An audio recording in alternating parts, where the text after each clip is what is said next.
A long time ago, in a station really far away. Actually, it was last Thursday.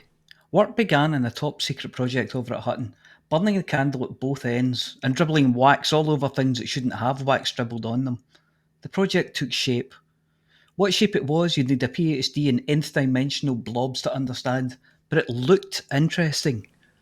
The good news is that the secret project finished and the team member who was kidnapped was returned. He's been given a dose of stimulants, performance enhancers, and more Hutton brand coffee than is usually safe for human consumption. But he has recovered enough to be able to say, "Our mics are live!"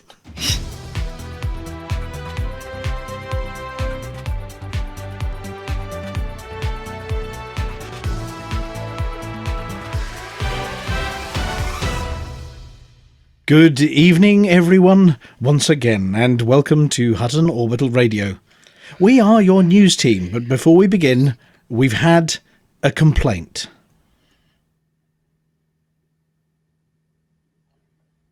Only one? Yeah, just the one. Apparently there aren't enough bad jokes in the show anymore. Apparently for a group that numbers bonkers and haghole amongst its systems and stations, there's entirely too few rude jokes. What sort of jokes? Well, you know, knob jokes for starters. Well, I've got a big one. Harry! It's not big, and it's not clever. What else? the anonymous commander has said that there weren't enough double entendres. We could give him one. And then there was the question of the toilet humour. There's nothing humorous about Cubicle 3. Unless you're up to your elbow and trying to clear a U-bend of a mysterious blockage. Well, it did strike a bum note. Well, now that that's all cleared up, it's time for the serious bit, the headlines. The commander who's more lonely than dead meat GF on a Saturday night.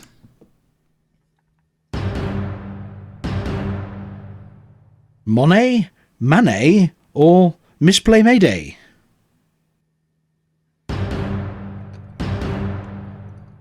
Hanky's sent in the clones?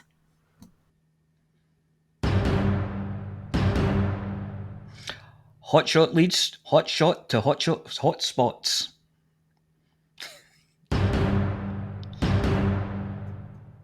You'll sing happy birthday if you know what's good for you.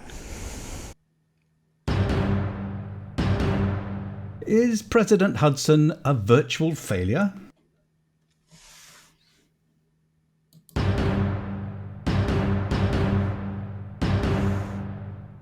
Urgent appeal. These systems are small, but those are far away.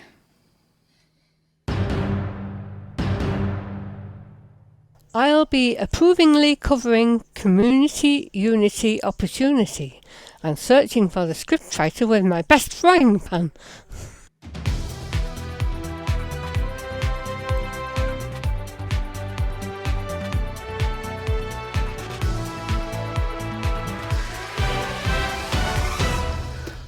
Far, far from the madding crowd, far away and further than anyone has ever travelled unaided, is the aim of Commander Diluvian.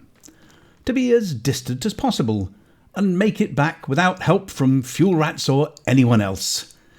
He's already broken the previous record set by Commander Kenneth McGrew, which was 157.06 light-years beyond Simotus Beacon, which is 65,804 light-years from Sol, and is still confident of going further.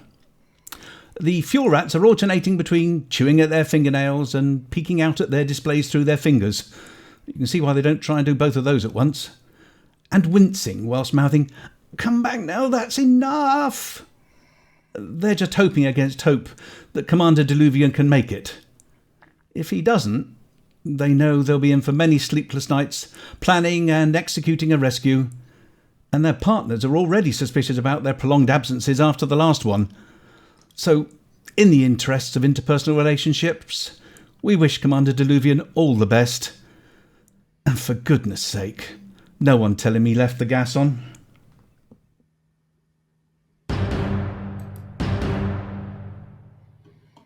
Commander Babster, desperate to prove to the world that he's more...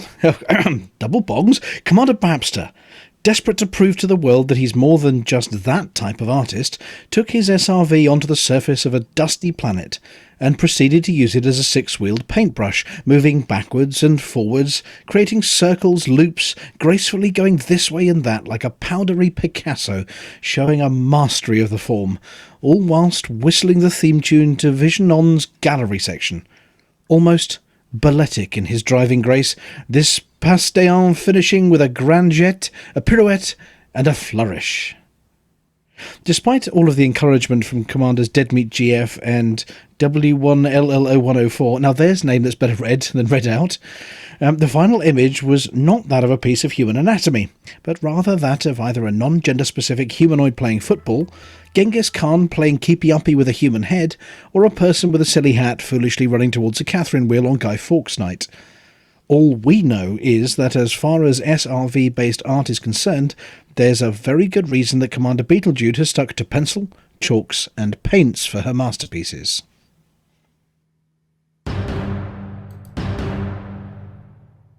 Clonemeister and hoarder of elite statuses, King Hankey has sent his emissary, Chris Hankey, with one of his fleet carriers.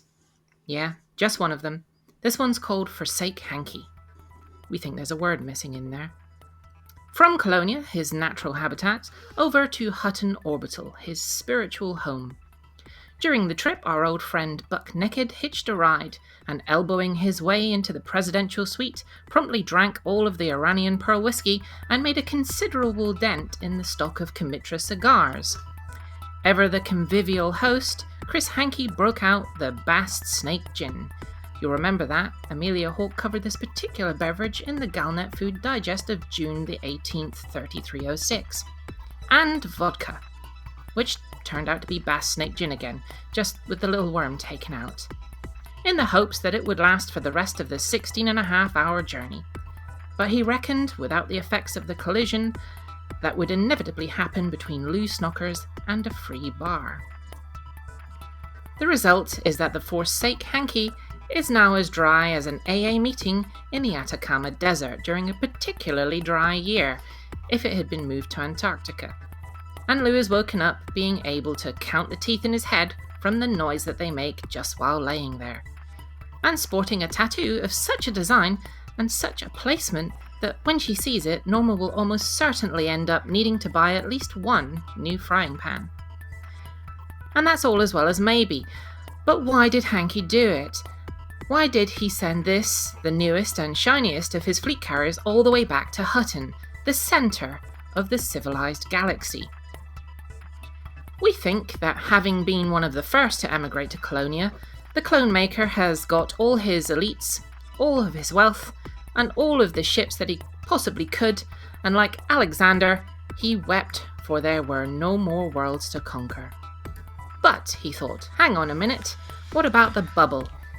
And so, having left the cradle of civilization as just one more traveller, he now returns as his own mighty army with unlimited wealth and will unfold the Hankey across the bubble until we all feel his cotton-rich influence.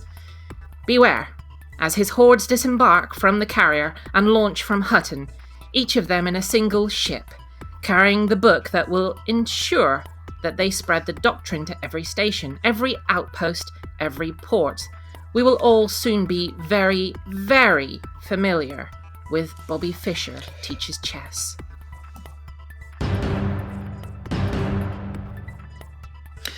It is said that those who cannot remember the past are condemned to repeat it. This was proven true this week for Commander Destructo, Listen Zero, who obviously forgot what happened to Flossy's ship when we reported it in the news 3 weeks ago. Commander Destructo, Listen Zero, wanted one of those photo sessions alone with his ship out in the Hyades. He left the ship on an EVA where he got his space tripod out, attached his trusty no hassle blad, pointed it at the gleaming ship and proceeded to start snapping away with such encouragements as, "Nose up a little, open your cargo scoop. Is that a ship yet, or are you just pleased to see me? And look hot for me. No hotter." It was at this point that he realised that his instructions may have been taken just a wee bit too literally, as gouts of flame lazily played across the surface of the ship, and small but significant explosions could be seen, no doubt causing damage to the paintwork. He hurried back inside the ship and activated the fire extinguishers, but not before almost all of his systems were fried, and the percentage heat display exploded in a cascade of digits. Commander Destructo, Lesson 0, says that he's learned his lesson. He's determined not to let his artistic urges get the better of him, and he'll remember not to put his book down on the silent running button when leaving next time. However, he says he's not completely repaired the ship, as he quite likes her dirty.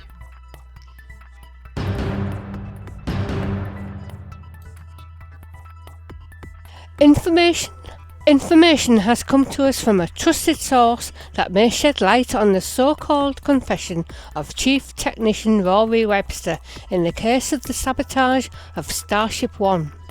We understand that this new evidence shows that his confession was in fact coerced in an attempt by the notorious leader of the Camera Pirates, Don Antonacci, to keep the headlines sufficiently anodyne that everyone would be in a good mood for his birthday and that he would get lots of lovely presents. In the interests of galactic harmony, and because we are sure that those guys must be hot and uncomfortable wearing fedoras and sunglasses indoors, and that unless they're all parts of a string quartet that doesn't care about social distancing, those black cases probably don't contain violins, we'd like to wish the dastardly Don a very happy birthday for yesterday. Incidentally, we found that the Don didn't need to worry. We heard that the problem with the power regulators on Starship One actually came out because of an import error in the source of the calcium that's used to make the casing. The shipyard was using old eggshell, which has a limited capacity, but they should have been using much newer eggshell, which can deal with a much larger number of casings.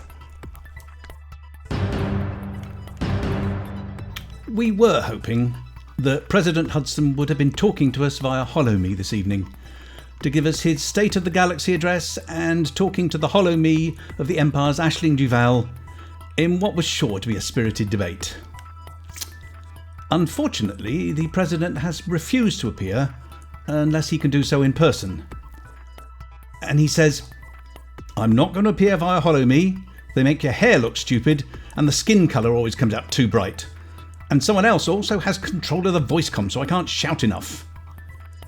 We understand that instead of taking part in a debate, President Hudson will be attending a rally of his troops, so that he can take every opportunity to shake them all by the hand, look them closely in the eye, and whisper in their ear, "Never be afraid," in a move that is sure to unite all of his followers in their future actions.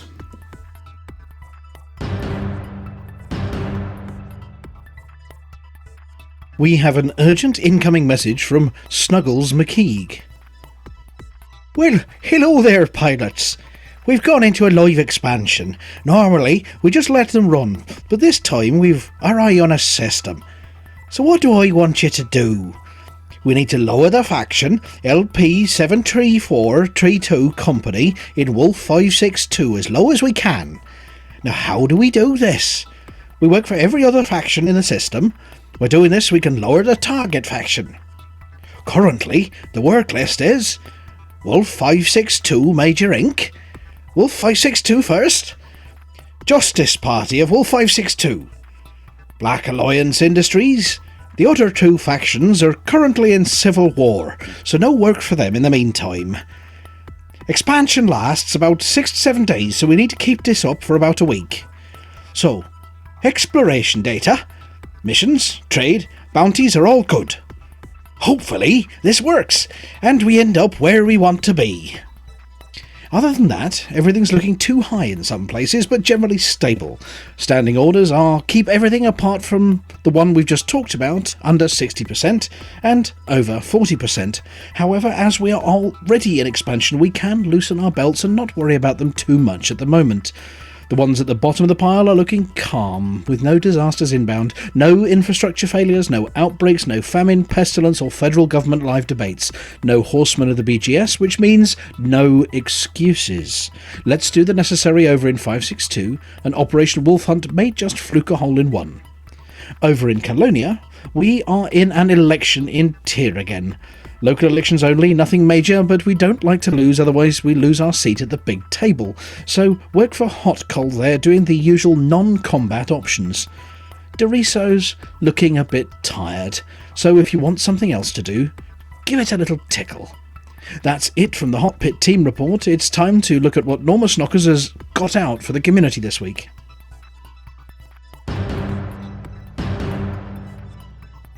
We've got a few new community events to tell you about this week. This Sunday, the 11th of October, is the 6th race in the Elite Racers 8WD SRV Endurance Championship. The race is a 92km sprint between Selburb Escape and Cousteau Barracks on Skinfaxi 3D, with a large crater halfway and a decision about whether to go straight through it or try to go around it. Expect speeds well in excess of 100 metres a second for this one, and several DNFs did not finish. Race is due to start around 17:30 UTC and will be covered on live on Black Maze's YouTube channel as usual. Details are on the Buckyball Racing Club 3306's Discord channel, and hopes are high that someone will, Alec Turner, I'm looking at you here, may finally show Commander Shea Blackwood what a silver medal looks like amongst his collection of golds. The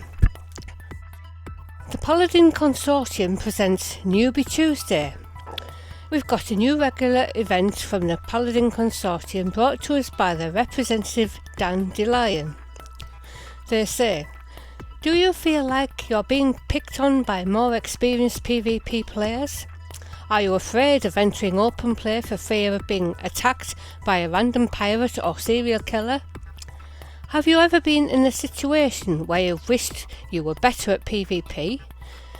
Maybe you've successfully interdicted someone and had been left confused as they've managed to run before you've even deployed your hardpoints. Then this is the event for you. Once a month, starting this coming Tuesday the 13th of October at 1900 UTC, here we hope to teach the art of survival to all those interested in learning, covering topics such as how not to die, best practice to counter mass lock, interdiction experience, which loadout suits me best, engineering for the survivalist, how to shoot without getting shot too badly, and of course the noble art of running away. Training is to be provided by Mike Metallic of the Warriors of Word and will take place outside the famous Big Papa's base in Antarimi. Join our Discord today at http://bit.ly/palcondiscord and mention that you'd like to take part in the PvP training. CCCGs getting a bit like the shops. As soon as the first leaf starts to drop, everything's about Christmas, and this one's no exception. Christmas Carriers Convoy 5, the first Christmas convoy with carriers, in conjunction with its collaborators Shadow of the Phoenix and Colonia Citizens Network, would like to extend this tradition to the far reaches of space by delivering presents to Colonia in time for the annual festivities. They ask that the following commodities be delivered, but are not limited to: 1. Gold. Doesn't get more appropriate. 2. Tea, for post-dinner refreshment. 3.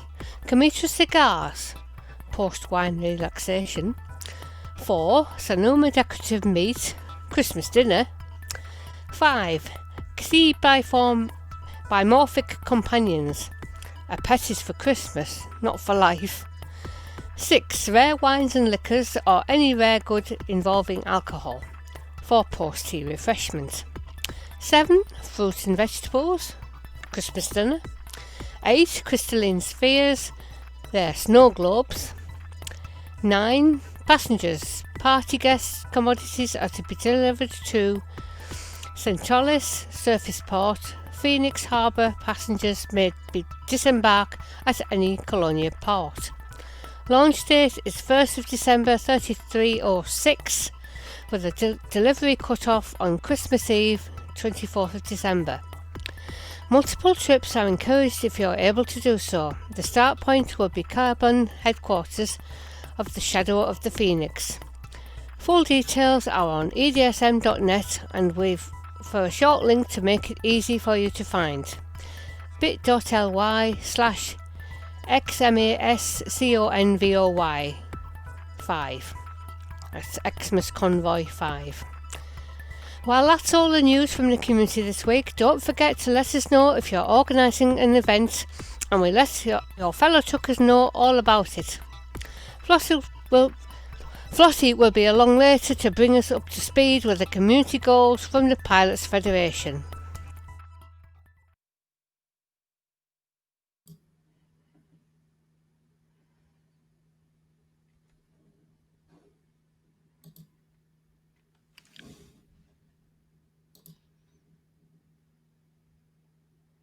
And there we are. And there we are. Yes. Did we lose our news theme there? Did we break the bong machine again? It all went quiet. It all went very quiet. That's Well- there's somebody inexperienced at the helm. That's the problem. I think there's a prescribed number of bongs per week, and I think we were doing double bongs at the start, so we obviously ran out. We ran out of bongs. Yeah. Somebody feed the meter. Somebody feed the meter. Well, yeah, we have been having to feed the meter this evening, and thank you very much, Sean, who is our emergency backup inflatable tech for the evening. We went live about 1 minute past 5:30, and then it said, no, you're not allowed to go live. And then it said, no, you're not allowed to go live repeatedly. And so our emergency backup tech, Sean, has jumped in. What a way to do your first Hutton broadcast, eh, Palantir? Yes. Yeah.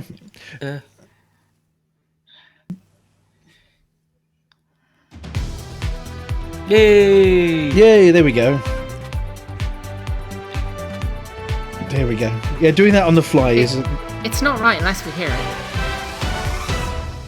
Oh, we can get on with the chatty bits now. Now the news is finished. Yeah, and obviously Sean's doing a bang-up job there. I mean, obviously the bongs are happening, the music's happening, people's mics were live, or I assume we're live. I mean, we could be talking out to absolutely nobody at the moment. But no, I'm Sean, our backup... That's what happens when we are live. Our backup tech Norm, I think, has given us the thumbs up that we're actually broadcasting at the moment, which is fantastic. So yeah, we're really sorry about the late start there. Goodness knows why. Went live with a stream earlier in the day. That was fine. Went live in the evening, and it's Thursday. That's normal, isn't it? Oh, Yeah. yeah. For a Thursday. Yeah, the rest of the week just hates Thursday, doesn't it? It does just, yeah. Whether it is your good old fashioned software updates from your operating system provider, or drivers misbehaving, or whatever else, if it's going to happen, it happens on a Thursday. But I think I sent you a little video, Palantir, didn't I, earlier in the week? Mm-hmm. Yes, it had a rude word in it, one that I hadn't heard. Well, for at least 47 seconds before that. Well, yes, yeah. Get everything perfect, and then Windows wants to do an update. Anyway, well, so we're live in the galaxy. It's been an interesting and busy week, but we might as well introduce the team this evening. You will have heard the tones earlier of Aemilia Hawke. Good evening, Aemilia. Good evening, sir. Have you met any strange, mysterious blue men this week? Just one.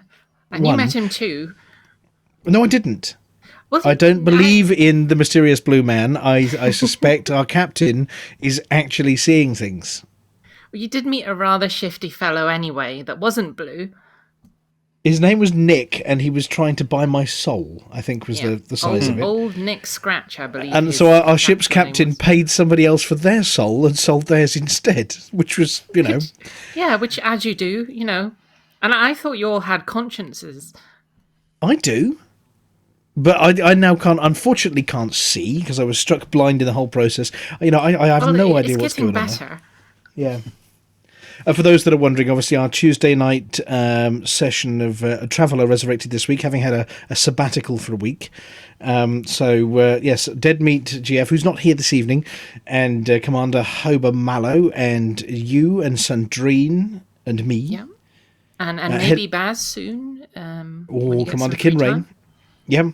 Have other adventures out in the galaxy that don't involve... they involve a different kind of RNG, random number generator, don't they? They're the dice-shaped ones, but these are digital dice, which is even more interesting. Yeah.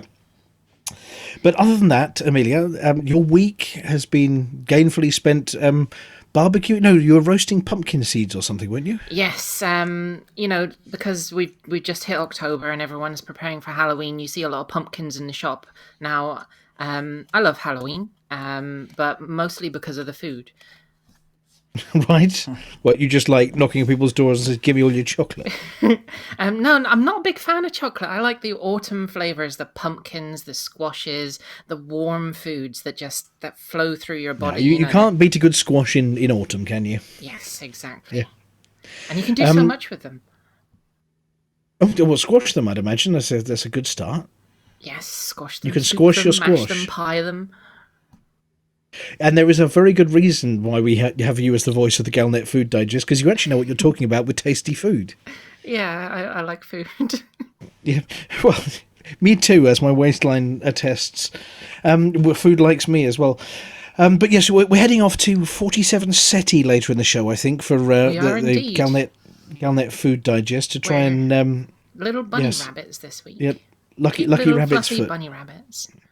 I don't know, because these Galnet foods are supposed to be dangerous. Oh, they are. Well, we're looking forward to hearing about that one. And Commander Flossy. Yes. Hello. Good evening. You had quite a pile of community events to talk about there. Yeah, there was quite a few, wasn't there? Yep. Obviously, some of them are sort of well in advance. So the December one is, 1st of December to 24th of December. But seeing as it's still March, that's a long way away. Still March, God. Yeah, it's still March until I say otherwise.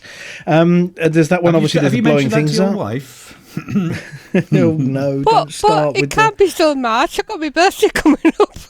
My kitchen table's beginning to be covered in Christmassy things. It's terrible. It is the 279th of March. Exactly, yes.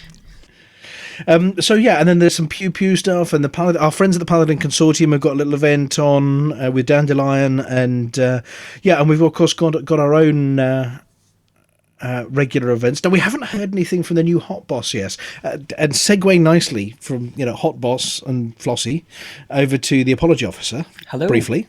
Yes. Hello. Have we heard? The new Hot Boss hasn't been seen at the Orbital yet. No, he usually gets shot when he goes to the orbital, so that's the thing. I think he's been a bit busy with other things, but yeah, we'll give him a poke over the weekend, and we'll maybe get him on next week or something like that. Yeah, we will have to drag him into the studio, put a bright light in his face, and then threaten him with Flossy's pan or something. Commander Malice XR3, otherwise known as Andrew Swaziland. Malice XR3 sounds much more impressive. Not Andrew Swaziland, come on. Well, maybe. Hopping back to Flossy, I'm jumping around the studio a tiny bit. So, Commander Flossy, are you been out and about in the CGs this week as well? No, because the combat CGs. we do. Hang on, that's a false denial. We know you love the combat ones. I don't do combat. Tail gunner in a Type 10 in a past life. I know, combat in World War II bomber is a bit different.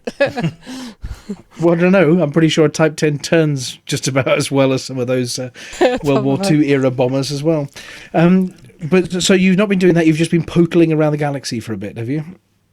Yeah, I've been trying to get up with the Empire to see if I can get up to the Duke level, but I haven't succeeded yet. And obviously you're coming up in a bit in the show with a bit more information on last week's CG and the new CGs. This is an unstoppable machine, this Ptolemy character, isn't he? CG after CG after CG. King Arthur. It's hard to keep up with things sometimes. I mean, because we've got the Federation and what is it? Art mirroring life, mirroring art going on there with.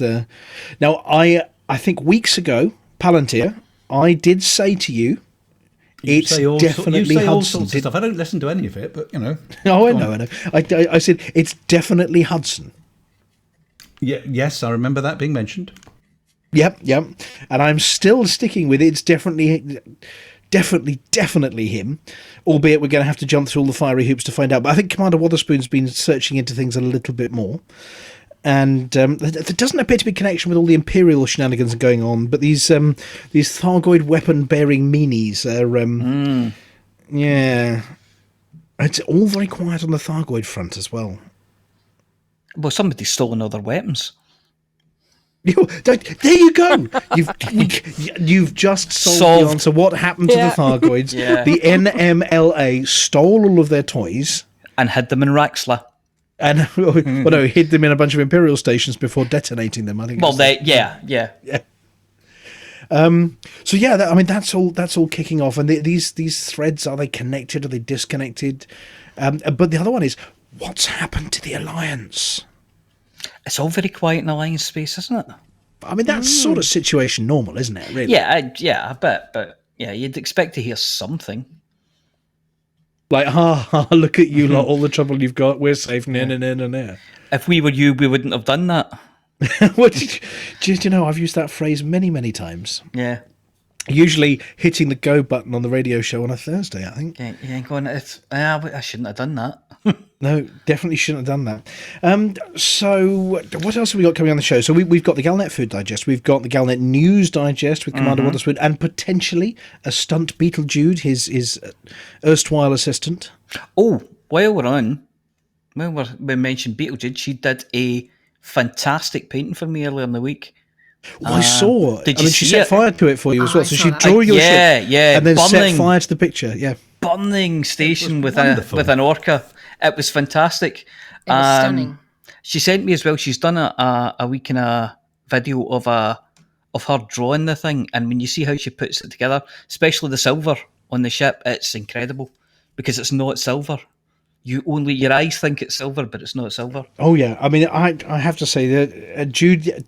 I mean, not that she was bad to start with, but gets better and better as well with these things. And Jude has done us a few interesting sketches for the Galnet Food Digest later. You're going to enjoy these ones. Yeah, you give Jude the theme of rabbits, rare and dangerous. No. She hasn't put King Arthur in with them, has she? Well, no, I think we're a bit light on that one. That was a real obvious one, that one. We haven't got any mentions of Tim. We might have, but there's no Tim in there. And but see how many different references you can find out about from her pictures and the rabbits therein. And no, there are no pocket watches, I understand, anywhere near the Galnet Food Digest, or Not too signs saying "Eat me, drink me." So what else have we got? We've got the Return of the Sky Tonight with Sir NET. Yep. It was on last week. Was he on last week? Yeah, it was on last week. Yeah, it was on last week. Oh, it was the week before there wasn't one. It's the return of the Return of the Sky tonight. The Space Cowboy. Yep. And there is news that Commander Rampage may well be joining us and multi-boxing, not just from Team Hotbox, but popping into a bit of PC territory sometime in the near future as well. Yeah, the popular front of Hotbox, Splitter. Yeah, well, we're just going to have to create him a new account called Noob737. Yes. He will be the probie. He will be the new boy. Yeah, he can't be Rampage 737. He has to be something like Hissy Fit or Toddler Tantrum 737. Yes, at least for a few weeks until he gets his first anaconda. Or days. Or hours. These days, isn't it? I don't think he's a 2 hours in, get yourself an anaconda type of guy. I think he likes to play his way through, Oh, we're going to see him tooling around in an adder somewhere. You might do. Pootling around in a hole. Do you know what, actually? That's one thing I've missed out on. This new sort of locked starter bubble that you can't get out of until no, if you do get out, they lock the door behind you, don't they? Yeah. But you can stay in there and you're safe from Deathlock and Harry Potter and some of the code pirates.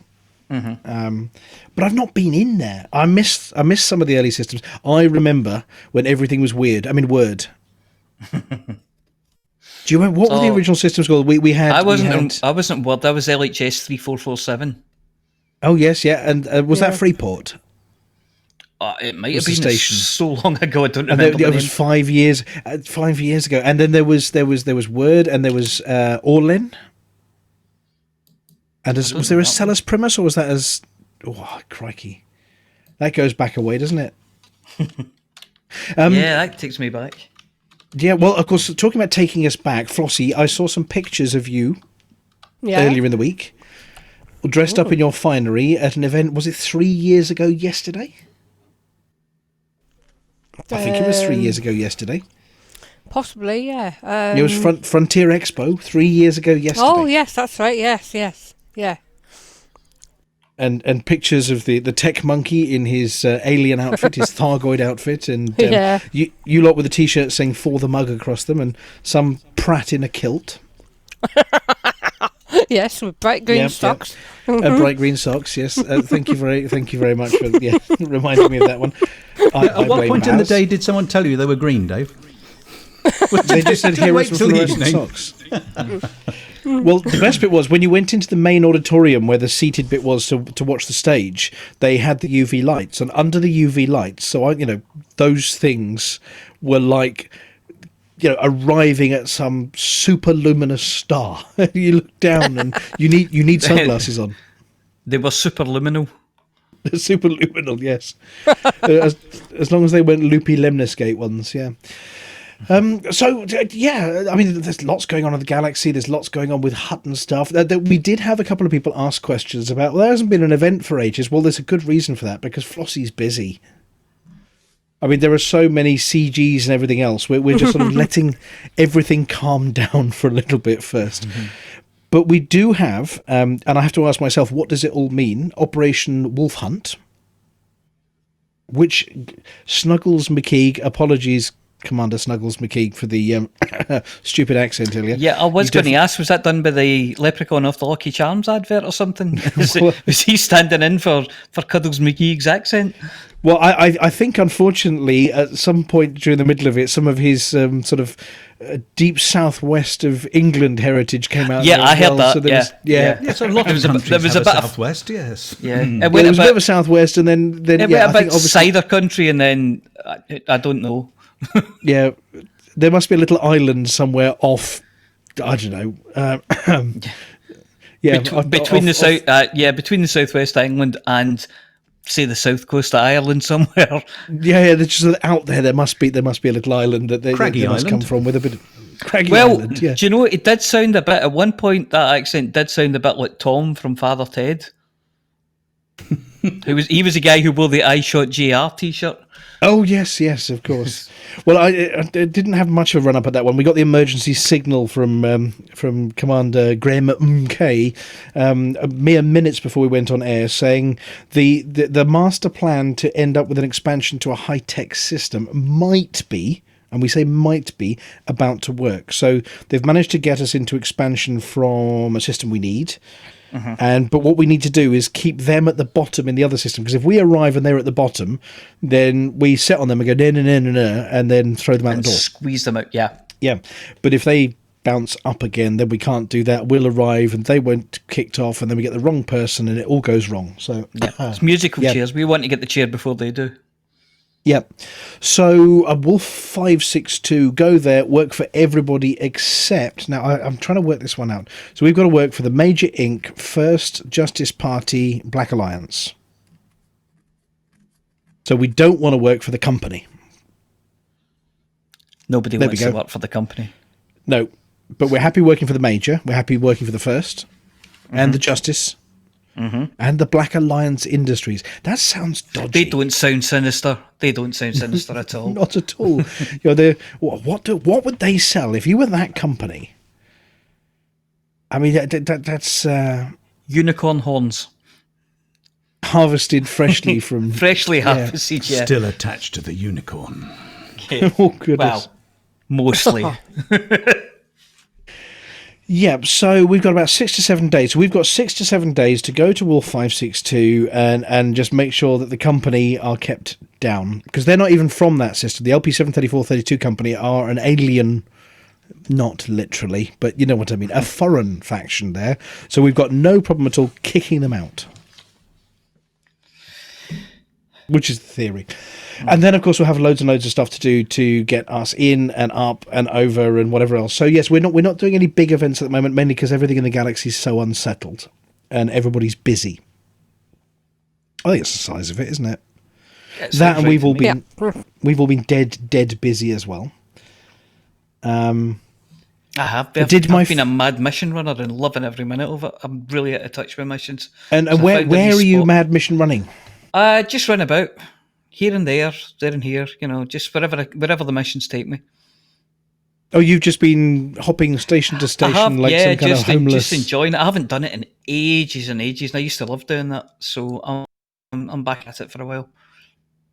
Well, that sounds good fun. Well, I haven't had the chance to fly any spaceships this week. No, well, that's not entirely true. Because, I'm currently living on adrenaline and coffee. Because on Thursday night, the Hutton Games Room got upgraded. Oh. Hey. Yeah, the Hutton Games Room got a new toy. The Hutton Games Room new toy, has starships in it, in VR, and X-Wings and TIE Fighters and TIE Bombers, and it harks back to the days of the old... Does anybody remember the old TIE Fighter and X-Wing versus TIE Fighter kind of stuff? I loved that. Loved it. Oh, yeah. Well, the new version of that, the Star Wars Squadrons, was upgraded and added to the Hutton Games Room on Thursday night at 11 o'clock after the show. Yeah, you said the Hutton Games Room. You haven't let the rest of us anywhere near it. You've been there 24 hours a day. Well, that's quite literally true, because obviously I've been lending our friends over at HCS Voice Packs a bit of a hand. Obviously they were very kind and sort of put the Cecil pack back up for charity to raise a bit more for special effect, and we've got I've had the 20p on the side of that machine for a week now, David. Yeah, but I've still got 4 lives left. Is it winner stays on? Winner stays on, and I'm winning. Anyway, so yeah, a team of people, because there's no preview programs. They're not great like the Pilots Federation that actually, talk to their customers in advance and tell them what they're doing. We were locked out until Thursday evening, and then the team sat down, logged in, worked out how it worked, and 6 days later put out 3 HCS voice packs, just the same as the ones we use to help fly ships out here, all the way to Hutton. But designed for the Hutton Games Room and the Squadrons thing, and 6 days flat for 3 voice packs, and I haven't had any sleep. I'm absolutely broken. It's probably why my computer's come out in sympathy. Is there one that answers you like R2-D2? No, because the rider that R2-D2 demanded for being actually in the packs was just unreasonable. The things he was asking for. I mean, I don't know how many Princess Leias in their skimpies you think we can come up with. But there's always a bit shady R2-D2. Yeah, the number is somewhere between 0 and 1, and it's not an integer. Yep. So it's pretty close to 0. Yeah, I suppose the dressing room just covered in Castrol GTX canisters and things like that as well. Well, yes. And a drunk R2 unit behind the couch. I was going to say verbally abusing you with a series of woos and whistles and beeps, but no. Unfortunately, our friend R2 wasn't available to help out. But Alex and Legion, who is Michael Dorn, also known as Worf from Star Trek, so we've crossed the boundaries there. And Alpha, the ship's AI with no name that sounds suspiciously like, I don't know, he's a bit cowboy, a bit bounty hunter maybe. But obviously, any resemblance to TV characters, fictional or otherwise, is entirely coincidental. But so they're good fun, and obviously that went live at 3 o'clock this morning. Excellent! You must have been so thrilled. Yeah, live at 3 o'clock this morning. That makes one of you. Yeah, well, thrilled and panicked. Are we about to have loads of messages from people saying, "But my joystick doesn't"? Oh, goodness knows. But no, it's gone really well, and really well done to Paul and the team. Some of the high speed programming. I think it's called Crunch, isn't it? That kind of programming where you do it right up to the last minute. with all hands on deck. But really well done to the team, because I've used it. I've had a right old laugh. I have been blown up more times, because obviously we're trying to test things, at which point people are shooting you. So Have no, you done I'm trying to test this turret. Have you done a trench run yet? I haven't. I have done the opening sequence from the movies where the Star Destroyer goes over your head just in reverse. Yeah. I have seen somebody destroy the little balls that are on top of it, and what I mean, in an A-wing, as they do in the movies. It's quite a cinematic experience. It's you do get that feeling I remember getting years and years ago when playing TIE Fighter. It's good fun. It's like CQC on performance enhancers. I like that. There's nothing more to it than that. Hop in the ship, blow stuff up, rinse and repeat, have fun. Yep. Fantastic. Yep. There is a campaign that teaches you how to do it, but that's all good fun as well. Do you get the whole sense of scale when you get close to the Star Destroyers, though? You're moving so darn quickly. That's the other thing. Yeah. When I say CQC on performance enhancers, my goodness It's gracious on me. performance enhancers then. Yeah, I mean, it does take you a while to get from end to end, but usually they've killed you before you can get to the other end. There's one of the missions where your wing leader on the campaign decides, let's fly directly under this Star Destroyer. Instead of going round it, Yeah. let's fly directly under it. And the first 5 or 6 times, I mean, it just sort of, you hit the go button, and then there's pew pew, and then there's boom and death. The trick is to fly casual, I believe. Do you know what? That is exactly how I completed that mission. I let them go first, then the pew pew happens to other people. It's a bit like that old adage, if you're being chased by a bear when you're out with a mate, you don't have to run faster than the bear. You just have to run faster than your mate. Oh, yeah. Yeah. You know that one. Oh, yes. But no, I must say, incredible job done by the guys there, and obviously there's more coming out for us real pilots in our real ships with Crusoe and everything else. But seeing sort of under the curtain, behind the scenes, there was fascinating on how some of these things come together. And yeah, I'm a bit broken, but incredible good fun. The Hutton Games Room, it's in there. It is well worth a few minutes of your time, albeit a few bugs. Not on our side, on the actual the game itself, but nothing disastrous. That's good. So yeah, I mean that's what we've been up to this week. I mean, it's been incredible fun. Your Star Wars fix, I think we're all of a generation here that sort of grew up with it. Apart from Flossy, who's way too young to remember Star Wars. It was Right. It was the first film I saw in the cinema. Yeah, well, as they say, it was a long time ago, Flossie, in a galaxy far, far away. Remember that rocket, Flossy, that took off? 1977. You remember where it took off Yeah. and the rocket ended up going into the eye of the man in the moon? You remember that one? Yep. No. Flossy was at the premiere for that. Wasn't that used in the video for Smashing Pumpkins song as well? It was No in a idea. video for something. Was it in it? Oh. I don't Aemilia remember might now. It know. was used in- Amelia's a music hound, aren't you? Sorry, say that again. What was the question? Oh, there was somebody describe it to Aemilia again. There was a real old video. The Lumiere, I think it was. It was very early black and white days. The guy who basically invented so many movie tricks like stop motion. I mean, they'd film something, they'd stop it, change what was going on, and then continue. And the cinema audiences had never seen anything like that. And this guy, and there was a documentary. And the guy was played by Tom Hanks in it. Le Voyage dans la Lune. There we go. They actually To the took moon. off To the and moon. flew to the moon in a rocket and crashed into the eye of the man in the moon. Cool. It's obviously very, very old and naive, but to say what they did there, they invented so many things that we hadn't seen before. Well, it can't be that old if Tom Hanks was in it. Boom tish. Oh, wasn't he in World War II? But anyway, Yeah. So speaking of the Lumiere brothers, did you see the video? I think it was Chris Jarvis put it up. It was a colorized and speed adjusted video of a snowball fight from 1896. Yes, it was. oh yeah, I fascinating. saw that. Yeah. And the guy rode through the middle on a bike and get savagely set upon. Oh yeah. I tell you what, the question we were asking Aemilia was, Yes. wasn't that video used in a Smashing Pumpkins song? And yes, yes, it was. it was. 1996, Tonight. Tonight. Yep, there we go. Melancholy and the Infinite Sadness album, I think that one was from. Good song.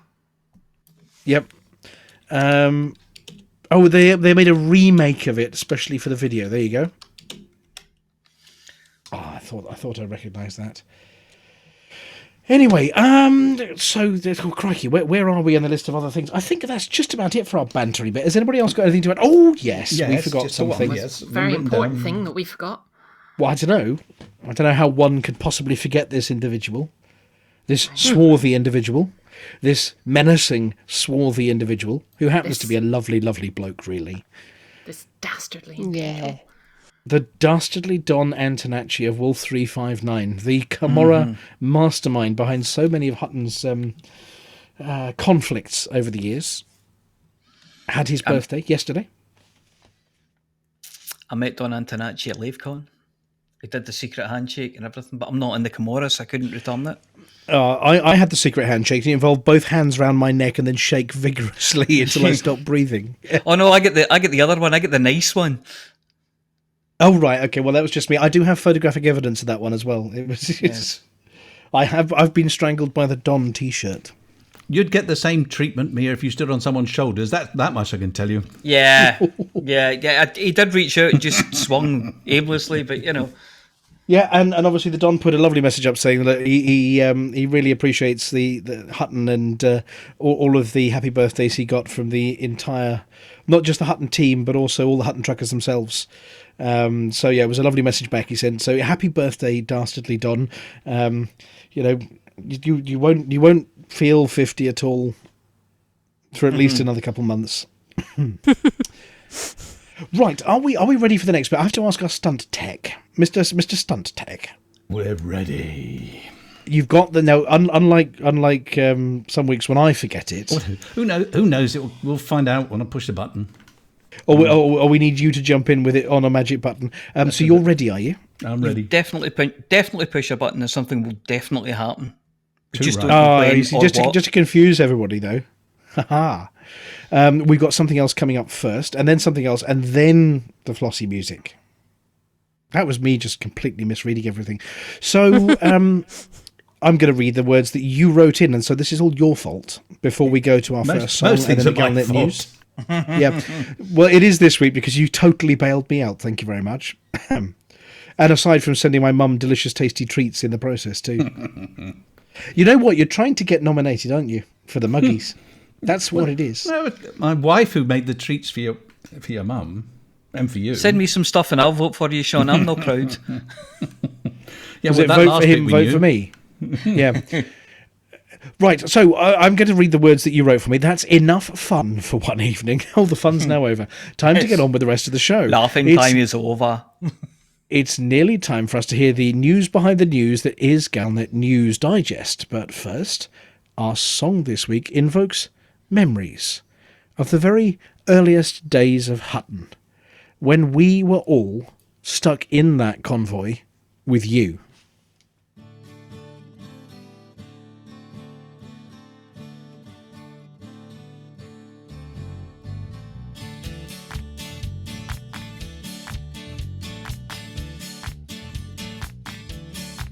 Well, I don't know why I flew in at night. I got a feeling that something ain't right. I'm so scared in case I float up my chair. And I'm wondering how dark with some flare. Truckers to the left of me, pirates to the right. Here I am, stuck in this convoy with you. Yes, I'm stuck in this convoy with you.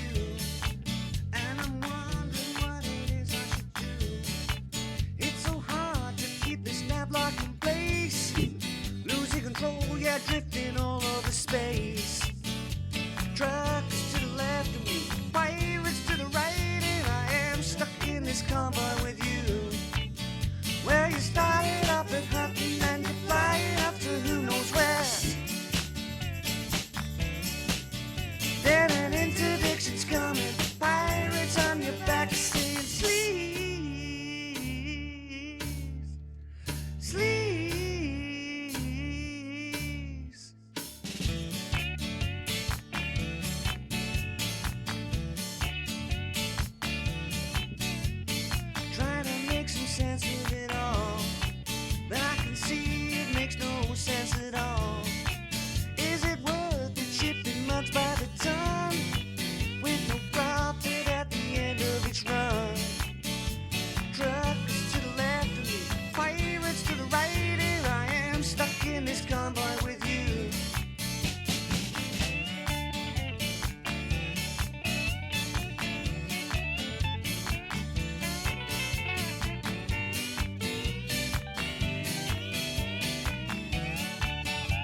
coming, pirates on your back saying sleep,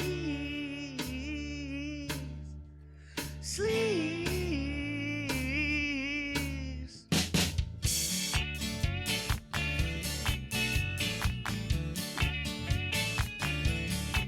Well, I don't know why I flew it tonight. I got a feeling that something ain't right.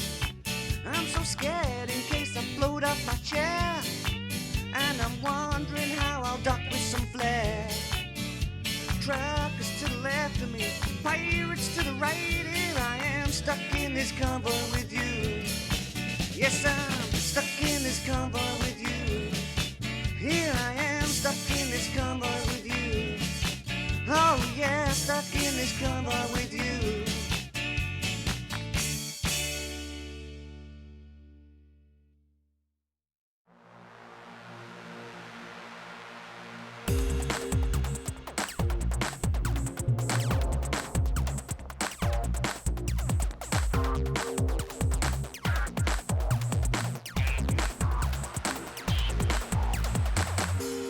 Galnet News Digest, 8th of October 3306. We read the news so you don't have to. In this week's news roundup, We can forget about Harold now. Empire defeated by Riders Rax. IISS confronts Aquada Marlinists. Up Ship Creek without a pilot. We can forget about Harold now.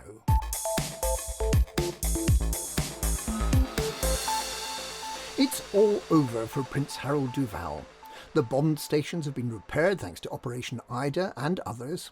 The funeral barge has arrived at the Hall of Martyrs and Prince Harold has been duly interred, after mourners tuned to the appropriate frequency, and Princess Aisling said she wasn't sure if she could go through with it. The vast feast of caviar and brandy has been consumed, and most importantly, the 20% discount on Gutamaya ships has come to an end. Harold can rest in peace in his mausoleum, while the Empire tears itself to pieces outside. Empire defeated by Riders Rax.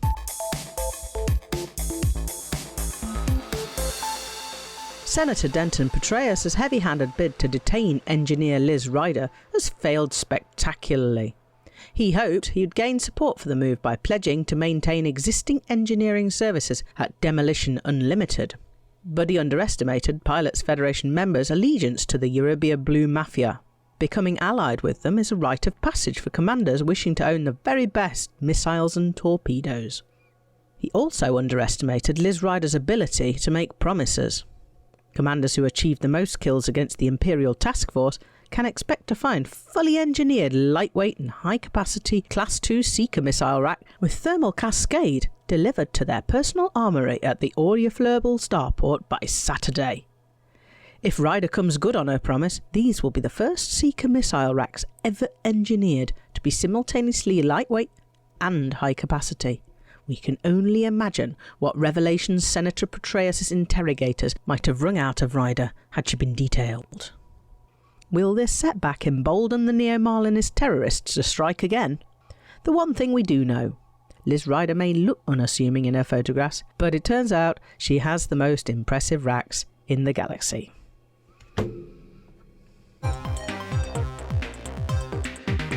IISS confronts Aquada Marlinists.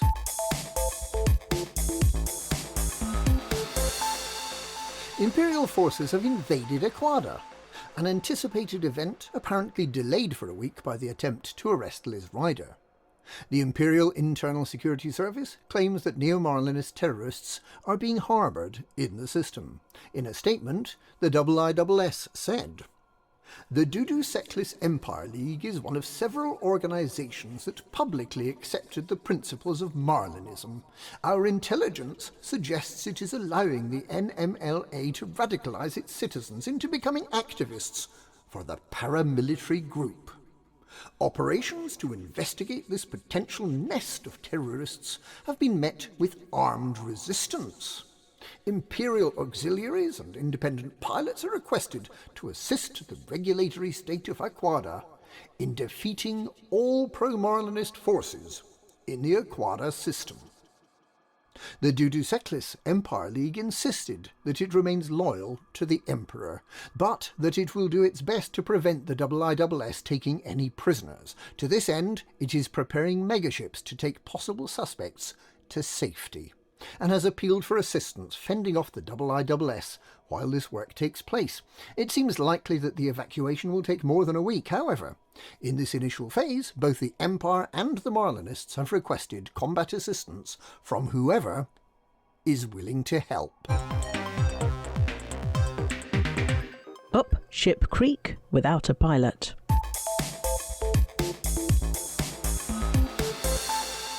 Recent proposals that from early next year commanders will be able to complete their entire career on foot without ever owning a ship raises the somewhat thorny question of whether someone without a ship, who has never flown a ship, and who has no interest in flying spaceships of any sort, could possibly qualify as a member of the Pilots Federation. Commanders, will they be commanders, will make their living completing missions, researching the local flora and fauna, and scavenging for anything of value in wrecks and in settlements. If they need to travel around, they will presumably have access to some sort of surface vehicles.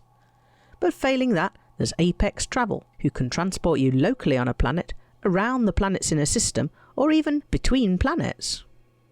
Perhaps such commanders, or shall we call them pedestrians, will have their own organisation, the Non-Pilots Federation, the Mudhuggers Club, the Association of Surface Dwellers and Miscellaneous Operatives, that will compete with the Pilots Federation for members. Perhaps the Pedestrians Association will win commanders round with their low cost of ownership, their stylish new apparel, including the Vader range of combat gear, and the ability to pick flowers, get handy with a monkey wrench and lock-picking gear, and to chat with an interesting selection of men with missions and people with proposals, as well as shop clerks, travel agents, spaceship salesmen, who you can tell you're just browsing, and people who are apparently fencing specialists. It all sounds a lot more appealing than spending months at a time on the pilot's seat, doesn't it? It's nearly time to stand on our own 2 feet and to forge our own personal narrative. And that's this week's Galnet News. Galnet News, we read the news so you don't have to. Personal narrative.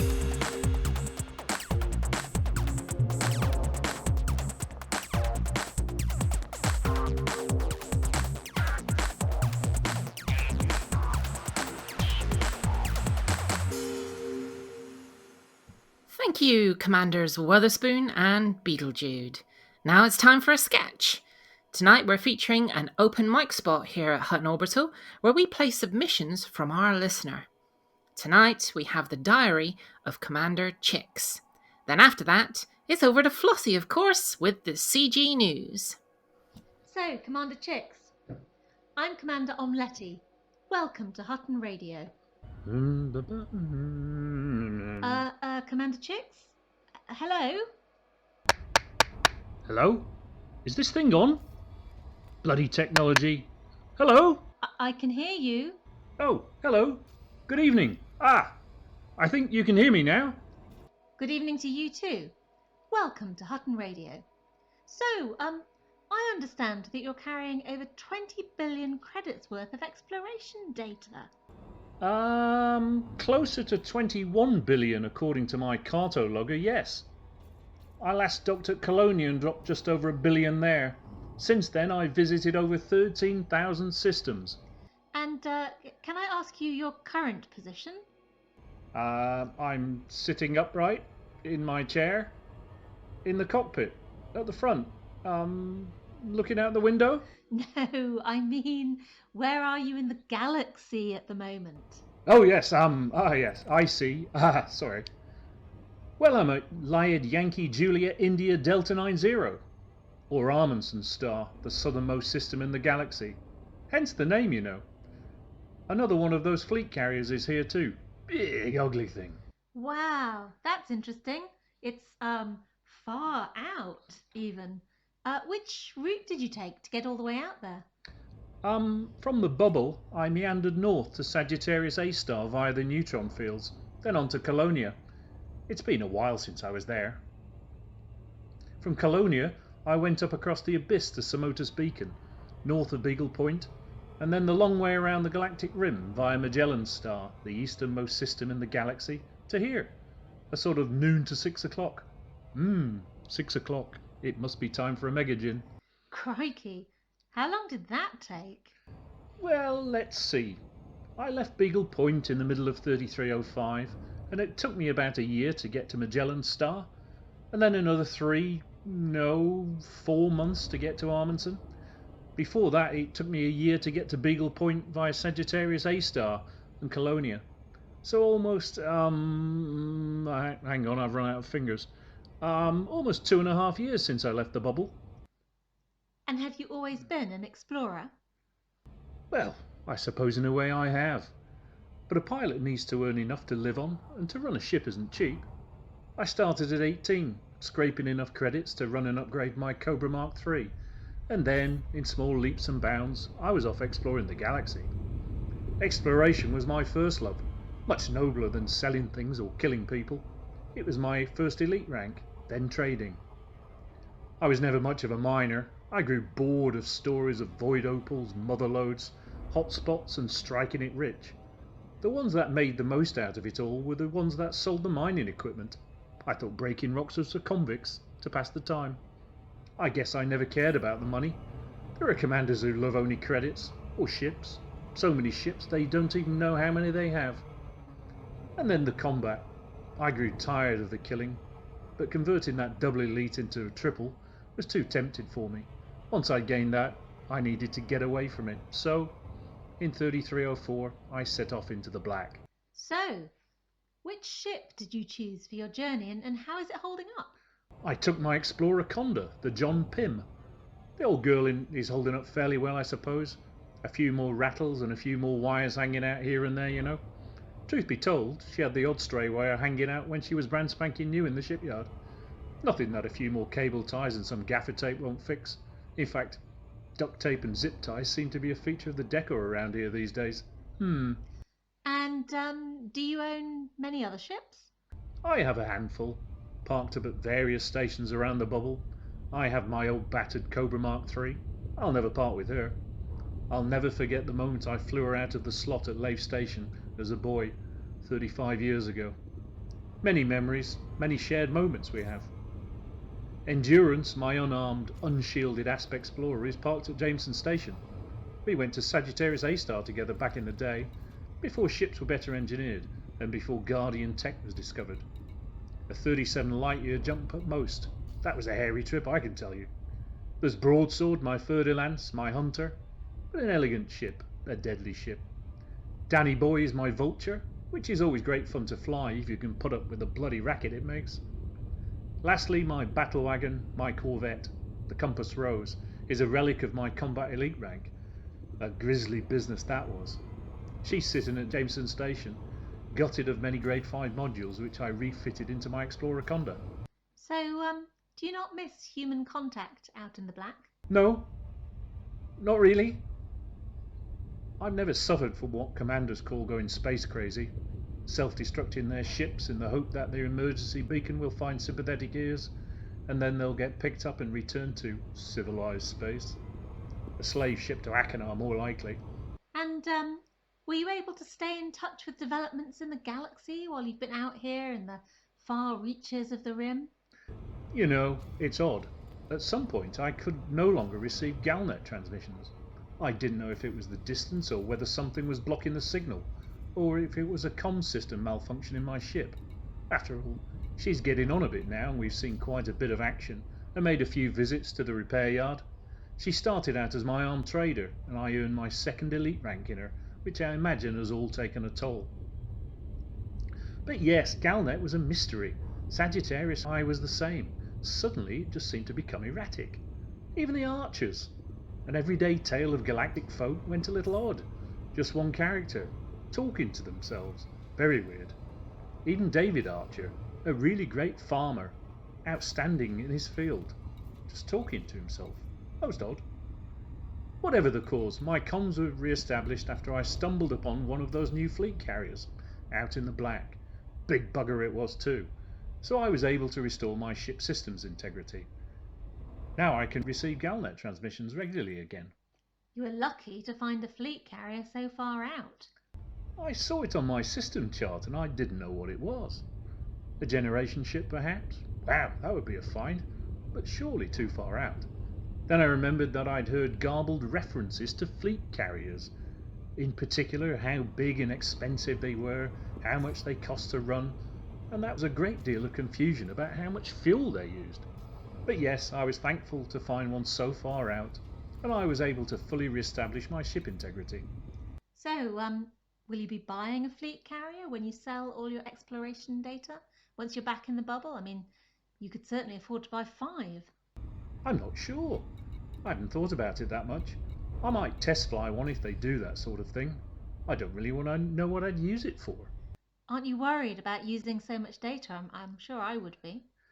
No, not really. It's not about the money, but it would be nice to return all those discoveries. However, I'm careful. I don't land on many planets these days like I did when I was set out. Certainly nothing high G. Both SRVs have been in the hangar for a while now.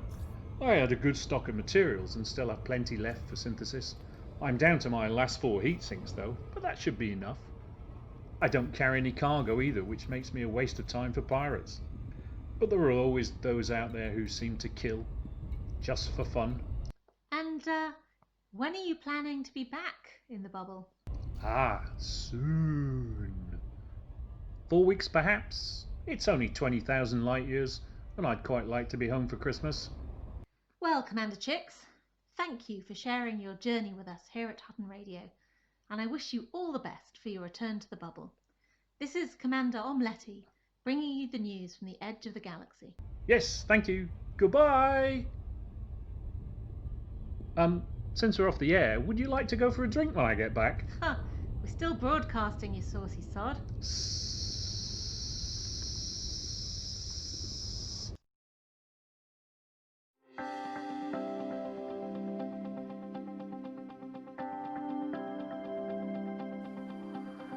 It's Flossy. It's Flossy. Flossy told you what to do. It's Flossy. Oops. Seamless. Hello, Flossy here with this week's CG News. The fight for Liz Ryder and the Euribia Mafia finished somewhere between tiers 4 and 5, with 41,293,445,345 credits earned. As they were victorious, supporters ending in the top 75% of contributors will have a fully engineered, lightweight and high-capacity Class 2 Seeker missile rack with thermal cascade put into storage for them at the Oya Fleurbal starport by the 10th of October. I can hear typing.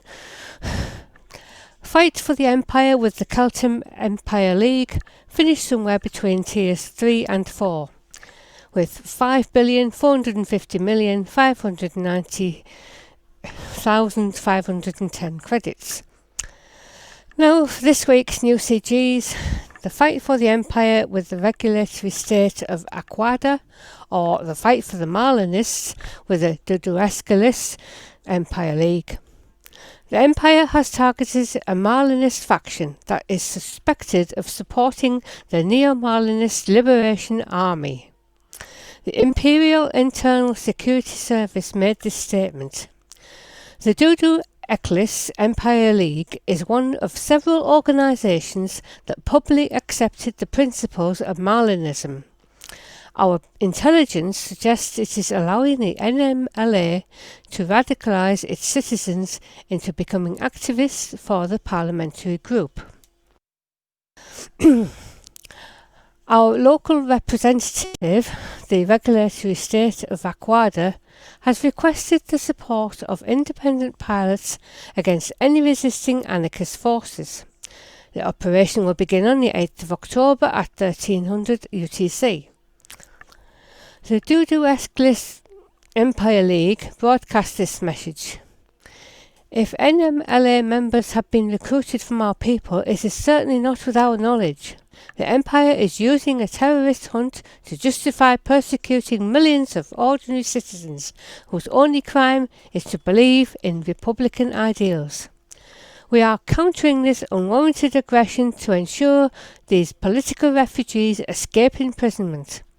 The stronger our resistance, the more megaships we can flee this system. We desperately need help so we can transport thousands of innocent families to safety. The resistance will begin on the 8th of October at 1300 UTC. The initial 2 phases will be preparation, after which the bulk of the refugees will be able to leave, followed by additional waves. To be eligible for reward, you must sign up as an active participant before handing in combat bonds at either Glorious Destiny for the Empire or Rush's Camp for the Marlinists in the Aquada system. And this is due to end on the 14th of October at 6 AM UTC, but if one side completes first, both CGs will end immediately. Note that the 14th is actually next Wednesday. And that's this week's CG News. Flossy told you what to do. Thank you, Flossy. Do we have a side that we prefer for these CGs, or is it just free for all, whichever one anybody fancies? You're asking me about a combat CG? Is one going to help Hutton more than the other? Do we know? Or we just don't care? I don't know. In that case, go and do what you I think feel. we'd like people to escape, wouldn't they? Like the human. Yes. In that case, just go and do what you do. Do whatever feels like the nicest thing to do. Just be amazing. Do something. Don't do nothing. Yes. Yeah. Well, I'll do nothing, but you can do something. I might. Lovely. And on that note, it's probably time to hand over to the apology officer for the Hutton Helper highlight Harvey.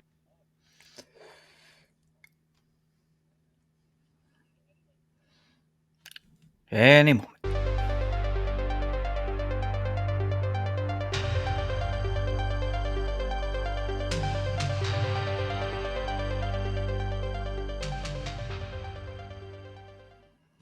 Hello and welcome to the Hutton Sports Report, where the oracle that is the Hutton Helper disgorges its knowledge in the form of results for sports that you've never heard of and could probably have gone the rest of your life happily ignorant of their existence. Before I start, I have an apology. I'd like to apologise to all the commanders for whom the following information makes absolutely no sense at all. Bit like the scoring on dressage or working out the rules of cricket, we're not going to explain the rules. We're just here to cheer for the winners and commiserate with the losers.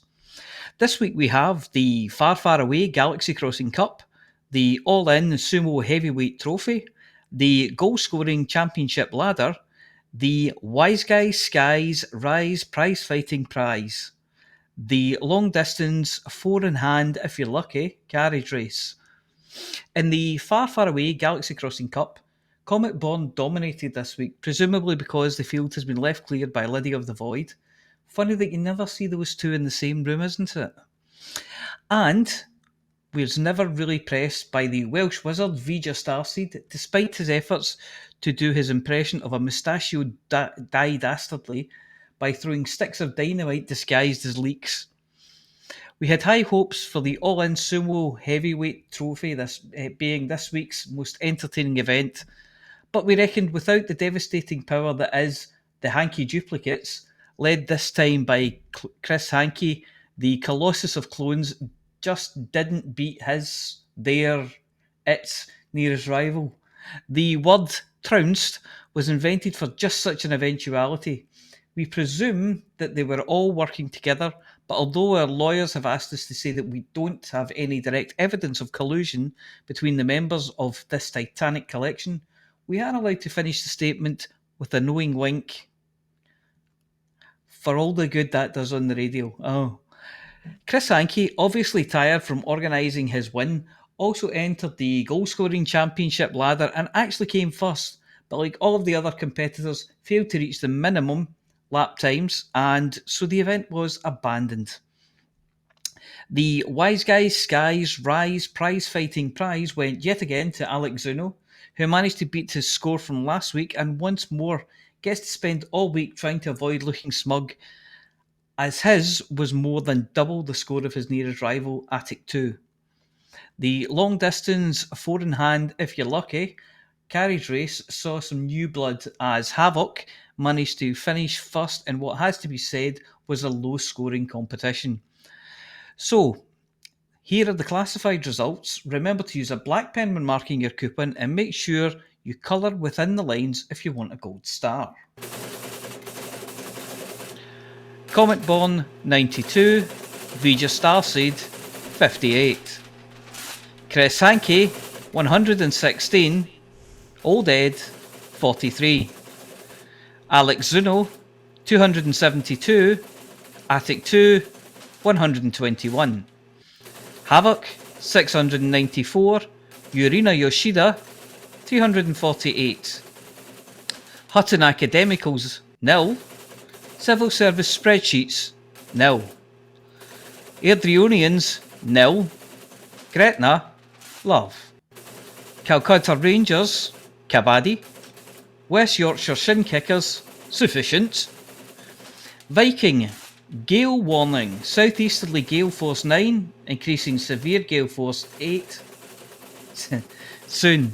North at Sarah, gale warning, southeasterly severe gale force 9, now decreased gale force 8. For your Hutton Pulse coupon this week, you have 1 score draw and 2 no score draws.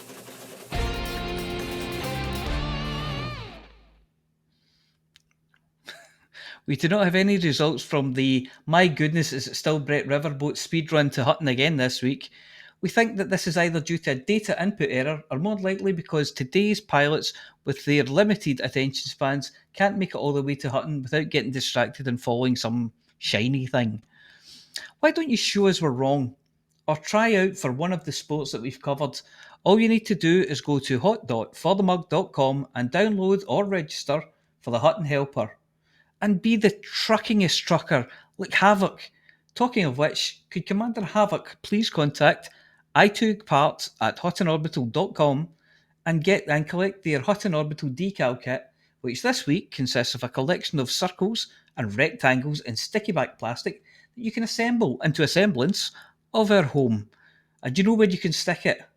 On your ships and SRVs, obviously.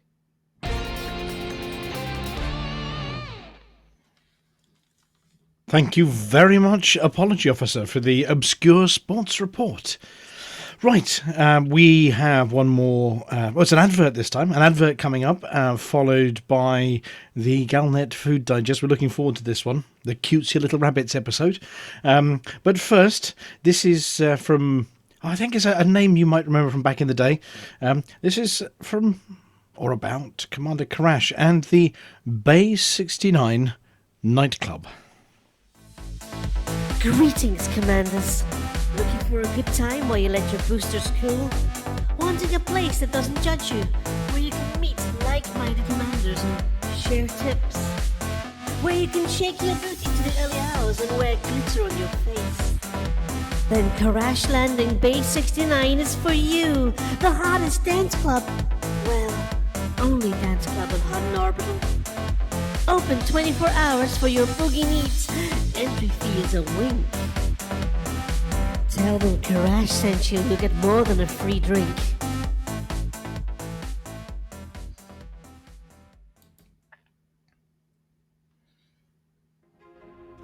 Good evening. This is Aemilia Hawke reporting for the Galnet Food Digest. I try the galaxy's most rare and dangerous foods, so you don't have to.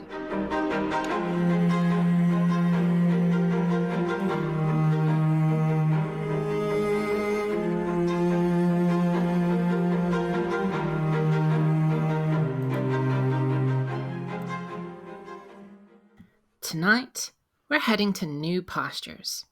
Across to 47 Ceti, specifically 47 Ceti B3. One of 2 habitable worlds in the system, it's a traditional Earth-like, albeit terraformed, but in modern times it's more than suitable for flora and fauna from old Earth. When terraformed, the planet was seeded abundantly with genetically engineered life. Since that point, nature has taken its course, and the various animals and plants have evolved to suit their surroundings. Along with the usual smattering of herbivores, predators, insects, and aquatic life, the terraforming team introduced a familiar sight from the green fields of home: the humble rabbit. Knowing from Earth history what an invasive species rabbits are, the Ceti rabbit was engineered in an attempt to keep the population low, with their fertility and selective reproduction changed to try and keep their numbers in check. Settler biologists McGregor and Harriet Potter, no relation to the infamous pirate, appear to have approached the gene splicing of the rabbit with more than a little guesswork, and very little in the way of proven science. In scenes reminiscent of the island of Dr. Moreau, they appear to have created a monster, then released it from behind the safety of some inch-thick glass and armed with heavy artillery. As nature does, and this is confirmed on the Don's experimental Jurassic World in his home system, it finds a way. Ceti rabbits have an unusual population distribution. For every one male rabbit, there are 10 female rabbits. The males, the ones that are sold as rare goods on the galactic food market, are small, timid, and, to be fair, absolutely adorable to look at. Their female counterparts are an entirely different affair. They've evolved as part of a Eryctolagine arms race, with the females of the species vying to be the one that gets to hop on the timid males and propagate the species. They're larger, more muscled, and the most violent rabbits you've ever seen. With nasty, pointy, sharp teeth, they roam fields in packs, hunting for unsuspecting, carrot-munching males. The females of this species is more deadly than the male. They're omnivores, having developed a taste for meat, and are often to be found fighting vicious bouts with rivals for the attention of the bucks. They're also mildly venomous, an adaptation they've developed in response to the local natural predators. The killer Ceti badger, related to the honey badgers of Earth rather than the more docile English cousins. The saber-toothed mole, and the rabbit-eating supergiant fanged toad. Having fought, in many cases to the death, over the affections of the nearest male, the female rabbits stay close to their mate until such time as it dies of extreme exhaustion, or she tires of and eats him. As such, finding a male Ceti rabbit is extremely difficult, and not to mention dangerous, as the rabbit will soon as chew off your throat as she will run and hide like her earthly cousins. Needless to say, the female rabbits are unappetizing, tough, and borderline inedible. Their mates, however, are delicious. Served roasted, with a nice red berry compote and some fresh garden vegetables, and there's little that's tastier for a Sunday dinner. Ceti rabbit stew is tender, flavorful, gamey, and a veritable, if rare, treat. So, I'm off to have a particularly fine specimen I'm off to save a particularly fine specimen from sure death at the hands of some marauding does. The weather ending up in my pot is better than a few days of rampant rabbity fornication followed by being devoured by an angry-looking woman remains to be seen. I'm Aemilia Hawke, and this is the Galnet Food Digest. And they've spotted me, and my guide has advised me to run and find the nearest tree. Tune in next week for more, if I survive, that is.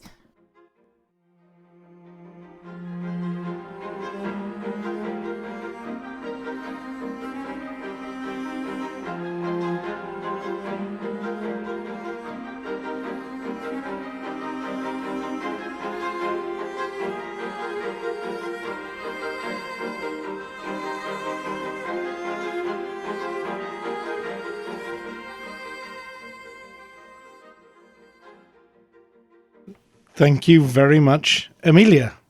We hope you survived that experience. Those rabbits sound... They sound vicious.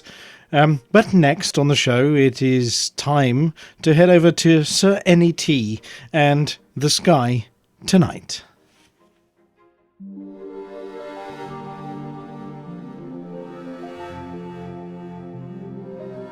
Good evening and welcome once more to The Sky Tonight.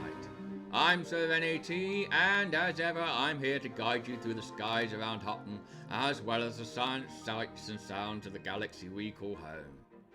As always, I have with me to help educate, entertain and expunge our correspondent from Route North, the supremely down to Hutton, the Northern Ninja himself, Norman Ski. Hello everyone. This week we'll be talking about those wonderful things called pulsars. I thought they were antique wristwear, but apparently I've been misinformed. So, what does it all mean? Oh, well that's caught me out. Aye, what does it all mean? A pulsar, from pulse and R as in quasar, we'll be talking about those another time, is a highly magnetised rotating compact star. Usually neutron stars, but also white dwarfs that emit beams of electromagnetic radiation out of its magnetic poles.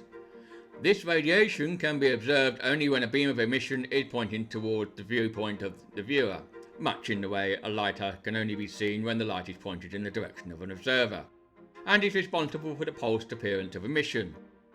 Neutron stars are very dense, much like those imperial clodhoppers, and have short, regular rotational periods.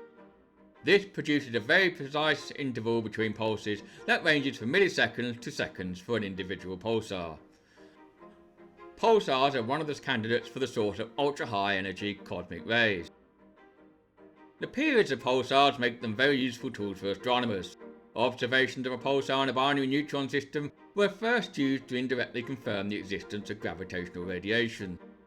The first extrasolar planets were discovered around a pulsar, and in 1983, certain types of pulsars exceeded atomic clocks in their accuracy in keeping time. Imagine being want off to time and with stopwatch for comparison. The first pulsar was observed in 1967 by Jocelyn Bell Burnell and Anthony Hewish. They observed pulses separated by 1.33 seconds that originated from the same location in sky, and kept to astronomical or sidereal time. In looking for explanations for the pulses, the short period of the pulses eliminated most astrophysical sources of radiation, such as stars, and since the pulses followed sidereal time, it could not be human-made radio frequency interference. When observations with another telescope confirmed the emission, it eliminated any sort of instrumental effects. They nicknamed the signal to LGM-1 for Little Green Men. It was not until a second pulsating source was discovered in a different part of the sky that the LGM hypothesis was entirely abandoned. Although LGM-1, by this term renamed to CP1919, emits in radio wavelength, pulsars have subsequently been found to emit invisible light, X-ray and gamma radiation wavelengths. The existence of neutron stars was first proposed by Walter Baade and Fritz Zwicky in 1934, when they argued that a small, dense star consisting primarily of neutrons would result from a supernova. In 1967, shortly before the discovery of pulsars, Franco Pacini suggested that a rotating neutron star with a magnetic field would emit radiation, and even noted that such energy could be pumped into a supernova remnant around a neutron star, such as the Crab Nebula. The discovery of the Crab pulsar later in 1968 seemed to provide confirmation of the rotating neutron star model of pulsars. The Crab pulsar had a 33 millisecond pulse period, which was too short to be consistent with other proposed models for pulsar emission. Moreover, the Crab pulsar is so named because it is located at the centre of the Crab Nebula, consistent with the 1933 prediction of Baade and Zwicky. The events leading to the formation of a pulsar begin when the core of a massive star is compressed during a supernova, which collapses into a neutron star. The neutron star retains most of its angular momentum, and since it only has a tiny fraction of its progenitor's radiance, and therefore its moment of inertia is sharply reduced, it's formed with a very high rotation speed. A beam of radiation is emitted along the magnetic axis of the pulsar, which spins along the radiation of the neutron star. The magnetic axis of the pulsar determines the direction of the electromagnetic beam, with the magnetic axis not necessarily being the same as its rotational axis, much as on Earth and other known planets. This misalignment causes the beam to be seen once every rotation of the neutron star, which leads to the pulsed nature of its appearance. In rotation-powered pulsars, the beam originates from the rotational energy of the neutron star, which generates an electrical field from the movement of the very strong magnetic field. This rotation slows down over time as the electromagnetic power is emitted. When a pulsar spin period slows down sufficiently, the radio pulsar mechanism is believed to turn off, the so-called death line. This turn-off seems to take place after about 10 to 100 million years, which means of all neutron stars born in the 13.6 billion year age of the universe, around 99% no longer pulsate. 3 distinct classes of pulsars are currently known to astronomers according to the source of the power of the electromagnetic radiation. Rotation-powered pulsars, accretion-powered pulsars, magnetars, where the decay of an extremely strong magnetic field provides the electromagnetic power. Although all 3 classes of objects are neutron stars, their observable behaviour and the underlying physics are quite different. There are, however, connections. For example, X-ray pulsars are probably old rotationally powered pulsars that have already lost most of their power and have only become visible again after their binary companions had expanded and began transferring matter to the neutron star. But what can pulsars do for us? The Neutron Highway, first named around 3303, is a network of charted and optimised routes that contain a high percentage of neutron stars and white dwarfs along the route. Systems that temporarily allow ships to supercharge their FSD via the neutron jet streams. These highways are a means for ships to traverse large distances between 2 sets of locations using far fewer jumps than the conventional method. The following research summary is courtesy of Commander Erimus. It has been proved that a 33 light-year ship can travel almost 5,000 light-years in less than 90 minutes using a predefined route.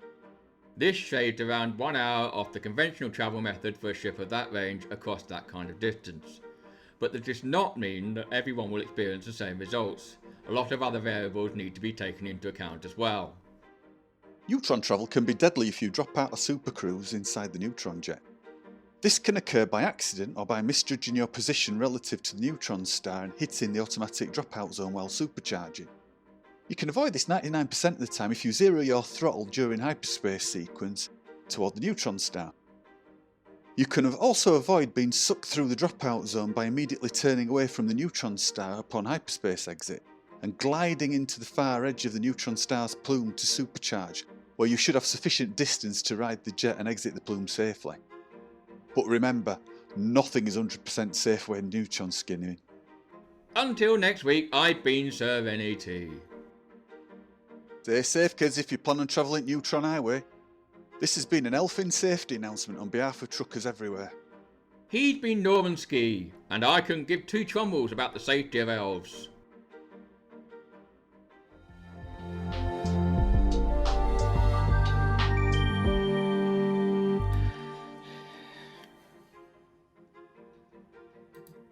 I'm just listening to the music. Yeah, thank you very much. The Sky Tonight's just sort of drifting through the back of my mind there. There have been all sorts of things going on in the real Sky Tonight recently. Obviously, with our Wayback Machine going back to the year, was we on 2020, I think? Or at least it was in March, which we're still in. There was it a close pass by Mars in the last couple of days? Yes, closest pass for 15 years. Yeah. When it's at its Is that the price. closest I think we're you've got to Mars? overtaking. No wonder she says you never visit. Yeah, I think we're overtaking Mars on the inside or something at the moment, aren't we? Which is why we're close to it. Oh, is it a race? I didn't know it was a race. Yeah, it is. The red planet and the blue planet had a race, but all Mars wants to do is stuff his face. Stuff his face, yep. That'll be in the He eats sports everything he report next sees. week. What? I says that'll be in the sports report next week. Yes, from asteroids to prickly trees. Yes. Yeah, and then also we've got isn't there a meteor shower? Is it one of the annual ones coming up at the moment? People out sky watching for one of the. It's not the Perseids. It's the Draconid meteor shower, isn't it? Draconids, yeah. Yes, coming from direction of Draco, which is sort of up and left a bit if you look in the sky from Ursa Minor and Ursa Major, the small and big buckets. Straight up from the handle of the big bucket. There you go. The saucepan. You know, that one. The frying pan. Yeah, and it radiates out into the frying pan, yes. Yay! Ow! God, Flossy's favourite constellation, yes. The skillet. Yeah. Up and left from Polaris, or yes. But it's so the Draconid meteor shower reaches its peak on, when does it say, Wednesday evening? Ah. Yes. But it obviously that's its peak. It's still going. That's its peak. It's still happening. About 5 shooting stars an hour. There you go. In the UK, we should be able to see if it wasn't cloudy. Isn't it also like this time is like the closest Mars will be to Earth in like 2 years? Do you know, funny that, Aemilia? Time warp. Time warp. The Wayback Machine's on the glitch. all over again. Somebody smacked the Wayback Machine. Yes, it is. We're undertaking it on the inside, Aemilia. Yeah. The red planet and the blue planet had a race. But all Red wants to do is stuff his face. Yeah, food, lovely food, glorious food. But so yeah, there's this real stuff in the sky. Here we go. Yes, the most spectacular on the 6th and 7th and 7th and 8th. So yes, tonight. Yes, but these are best seen in the evening after nightfall, which means in the UK, when we finish this show, you'll run outside and stare at the sky for a minute and then fall over, possibly. East, to be exact, isn't it? Yeah. We've also got the Orionid meteor Orionid shower. ones as well. Okay. Yeah, which is 20th, 21st of October. I bet that's a belter. And then the Taurid meteor birthday. shower. Yeah. And the Taurid meteor shower peaks over the 9th to 10th and 10th of October and 10th to 11th of November. Sorry, 9th, 10th of November and 10th, 11th of November, yes. So we've got 3 of them. Anything good for Boxing Day? Well, the way forward machine doesn't go that far. Oh, that's rubbish. We need a better way forward machine. Yeah, well, yes.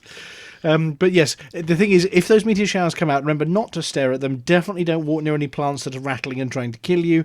And yes, triffids are bad. No triffids, please.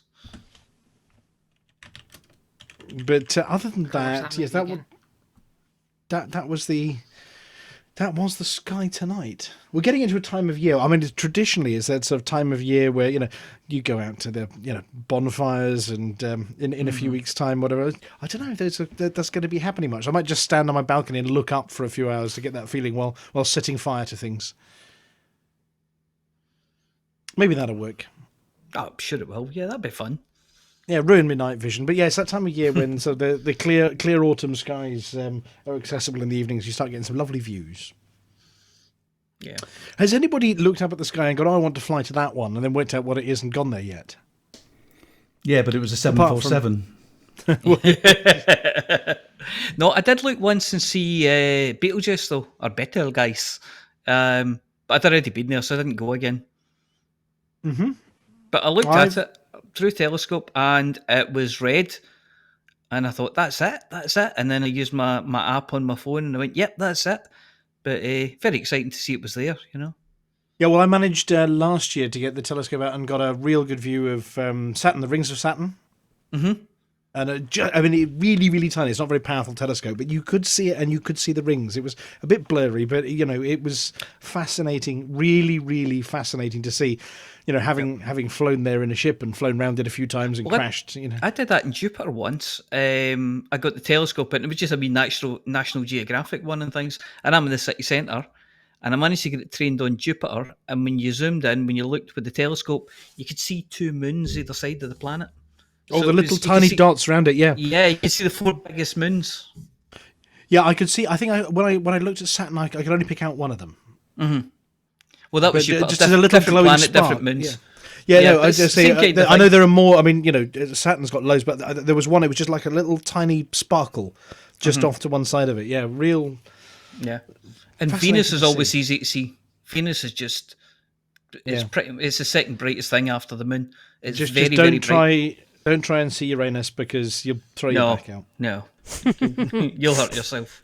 Yeah, cooking your neck without the use of a really big mirror. And I'm talking about astrophysics here. I'm not talking about anything else. Of course. Well, I didn't get panned for that one, so I'm all right. Well, look, thank you very much, everybody. It's been a fun show, and it is still March, so we might get to March. What is it? 200 and I can't remember what it is now. 213th. 213th, sometime soon. And obviously, thank you very much to our listener for the submission as well. I thought that was quite good. Well, Palantir, what did you reckon? Oh yeah. I think it's very nice to get stuff from outside. Yeah, more people should it was do it. a There were wonderful jokes in double it. act, the two of them. Yes. Yeah. Yes. But we always welcome any of those kind of submissions. So, it could be silly adverts, it could be little sketches like that, it could be general tomfoolery like LCU. Oh yeah. If you had to drag that up, didn't you? Yes. Well, this is. I mean, that's a first submission for that person. They might send us more. Who knows? Yeah, and Commander Chix might have more for us. Yeah, well, we will have to get back to them, obviously, with a big thumbs up for please, do more, because everybody gets sick of listening to us. They're watching I've seen them in the chat. They're watching the show.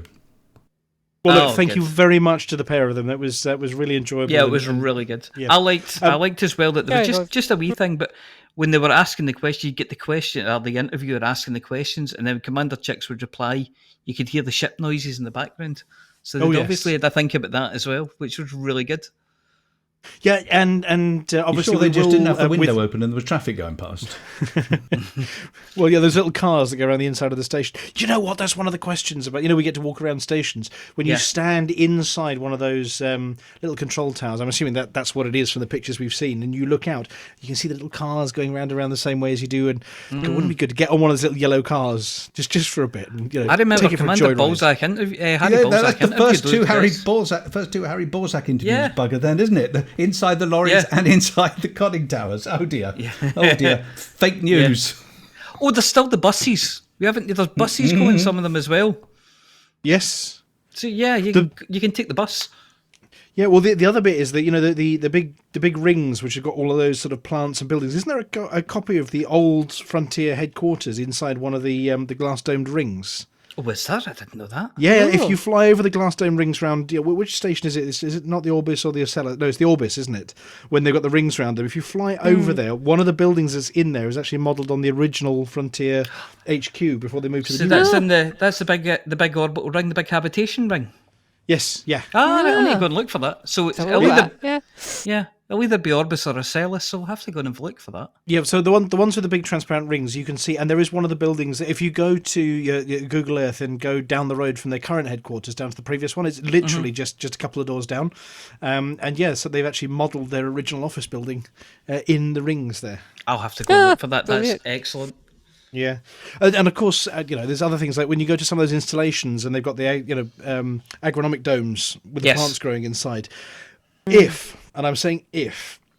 all of the leg stuff goes well and we actually get to go in those under the dome, yeah, and walk around, it's like a prefab atmospheric landing. It could be a nice little precursor to walking around on tree-filled worlds. It's a little bit of parkland and things like that, Oh yeah.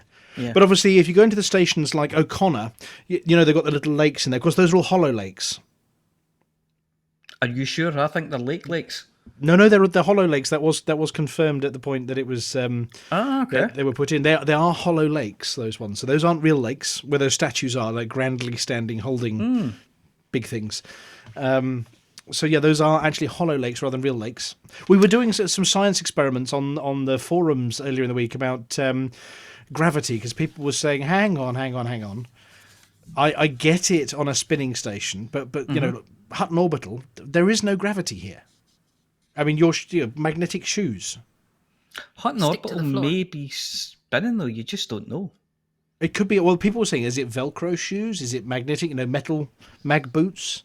It's mag boots for everything else, isn't it? Mag boots on your ship because there's zero gravity in your ship. Which is why you've got handles away up high and weird places. Well, there was somebody asking. Well, that's just nonsense because the ships are clearly designed as if they're designed for having gravity. Well, yes, because you can go onto planets with gravity on it. So of course they are, and space stations with gravity on them. So they've still got all the handles on the ceiling for when you're in zero G. But obviously, when you're coming down to a rocky moon or whatever else, there is gravity. So they are designed to have a way up. It's not like the International Space Station where the only way is any way you can feel like. Yeah, all the floors are cupboards. Yeah. But we were trying to work out the speed you needed to spin at what distance so that you wouldn't vomit. And it worked out at something like you had to be 300 meters from the axis at 2 RPM, and that was perfect. Okay. And funnily enough, if you study the size of the Coriolis stations, the bit where you stand in there is exactly the bit you need to be in without your inner ear being messed up.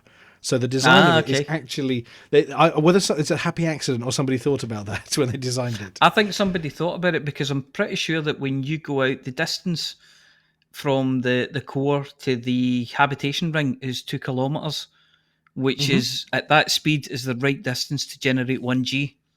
Yep. And the docking bay itself, you've got 0.1G, which they reckon is very, very good if you want to land a spaceship softly and safely, and also very good for moving big amounts of cargo. Yeah, because they work out that it's something like I'm trying to work out the maths. If you were doing was it 2 RPM to 25 RPM at that distance? I was trying to work out the sums on it, but there's a speed where your inner ear gets messed up and you start feeling really, really sick. So even though you've got your 1G gravity, if you're spinning too fast, your inner ear that's it, game over, because all of the fluid in it goes to one side. It was fascinating, but yes, you're absolutely right. These stations are scientifically accurate, and they don't need artificial G. No. And however, don't try running towards the axis, because then you get really unwell. You get really, really unwell. If you start to feel a bit sick, you can just put on those wee bracelets you get for travelling with the half a golf ball thing in them, or the half the ping pong for the pressure on your wrist. Yep. But I'm sure they'll come up with something to stop us feeling quite so well. Of course, everybody in space, we've all grown up in space. Well, you might have. Yeah, that explains the lack of bone density and the muscle wastage. Yeah. I grew up in the high G world, I think. What is it? That makes sense. Yeah. What? And Skip Rat was from a very low G world. Very possibly, yes. Yeah, no, just very Skip Rat's just from a very low world. Well, yeah. Right. Well, look, it all got a bit of science at the end there, but yes, go and have a look at those rings of the stations and go and fly over them. Just practice a bit of your flight assist off. Just point your nose at them and just have a look and drift, and just mind the gantries as they come past over your head, though, because they do hurt. But not put myself in danger. Yeah. And if you're an expert at flying it, obviously you can always take multi-crew, because it's Hutton approved. Multi-crew is definitely Hutton approved because it's PWP. Get somebody in your multi-crew and take them on a tour to maybe something they haven't seen. So if you do find that Frontier building, grab a few friends and go, look! Yeah. Anyway, right, well, that's enough from us. Thank you very much to Aemilia and Flossy, and to the Apology Officer, and to Palantir, who is... Well, hopefully we're talking enough between segments that you're not too stressed. What, me? No. I think he is very... No, he's very calm. I suspect that Mrs. Palantir is mopping his brow for him at this very second. No, she's in another room watching TV. No, there have been a few digital issues tonight in that I pressed the wrong button with my finger, but other than that, perfect. Seamless. Well, I mean, from all of us, a big round of applause. Yay! You have popped your Hutton cherry on being a tech monkey. You are now officially a Hutton tech monkey. Yay! And you make your brief to press buttons and make things happen. Yes. Yes. Press buttons, things definitely happen. You have the power. Right, on that basis, as you have the power, it remains for me to say good night, everybody. Good night to our listener. Good night to the radio crew. Flossy, the Apology Officer, Aemilia, Harry Balsack, and I wish you a very good evening, and we will catch you next week when I think it's Commander Ventura, Norm back on the decks, or maybe Harry's so addicted he's going to do it again. Yeah, I'm due for my first practice run next week. Oh, bum. Well, yeah, absolutely. Mm-hmm.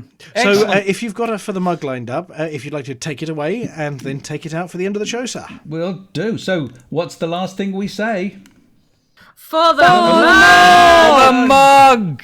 Ladies and gentlemen, that's the end of the show. Everybody's buggered off now, so why don't you bugger off too?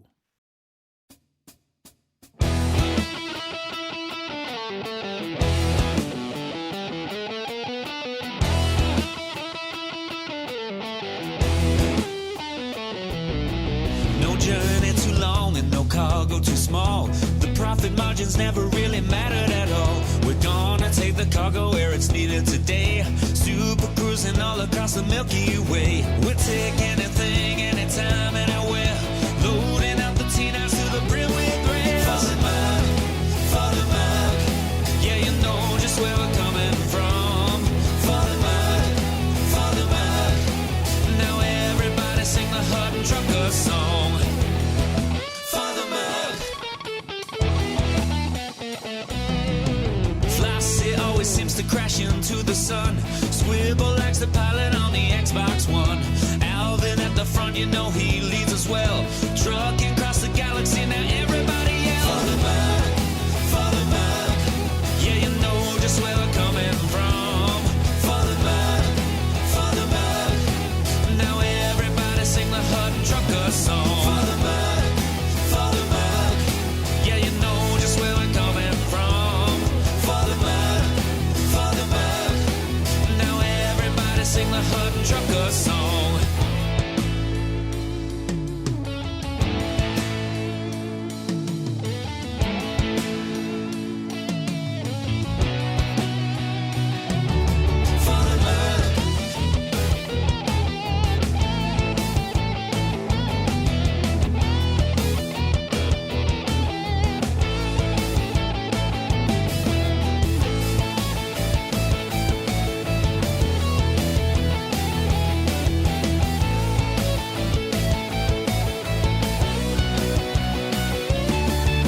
Give me a launch pad that I can land on, and I'll give you my cargo and sing you my song.